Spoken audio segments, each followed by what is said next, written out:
পালাবে তোমরা, পালাবে ভাই।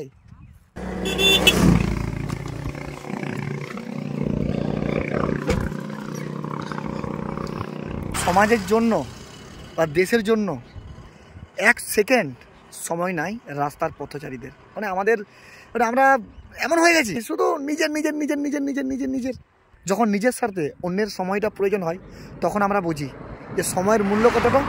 প্রত্যেকে পেরিয়ে যাচ্ছি। দেখুন সরকার এটা খরচা করেছে, এটাতে ম্যাক্সিমাম খরচা হয়েছে 5,000 টাকা হবেই ম্যাক্সিমাম। তো এটা আমাদের স্বার্থে করেছে। আমরা যখন এই রাস্তা দিয়ে পেরিয়ে যাই, মানে এটা আমাদের সোনামুখীর একটা রোড, মানে সোনামুখী থেকে বেলেতোড়া রোডে এটা মিশেছে। দেশের প্রতি আমাদের কিছু দায়বদ্ধ থাকে। স্কুলের ছেলেগুলো আসছে, আমি ওদেরকে দিয়ে কাজটা করালে আরও ভালো হবে, ওরা কিছু শিখবে। এই সাইডে এসো। আর এরা দুজন এসেছে। দেখো তোমরা এই দিয়ে তো প্রতিদিন স্কুলে যাও, যাও তো প্রতিদিন। তো এই যে এটা সরকার বানিয়েছে, শিক্ষা তো আমরা অর্জন করছি সরকারের মাধ্যমে, তো আমরা সরকারের প্রতি কিছু তো দায়বদ্ধ থাকবো।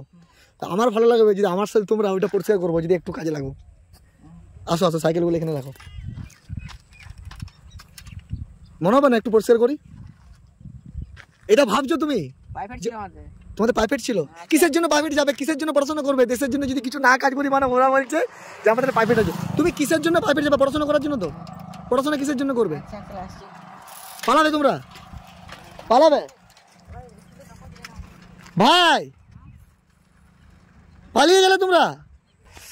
মানে চিন্তা করো, ছেলেগুলো বলছে আমাদের টিউশন আছে, প্রাইভেট আছে, পড়াশোনা করতে আছে। কিসের জন্য পড়াশোনা করতে যাবে যদি আমাদের এটা পরিষ্কার করার মানসিকতা না তৈরি হয়?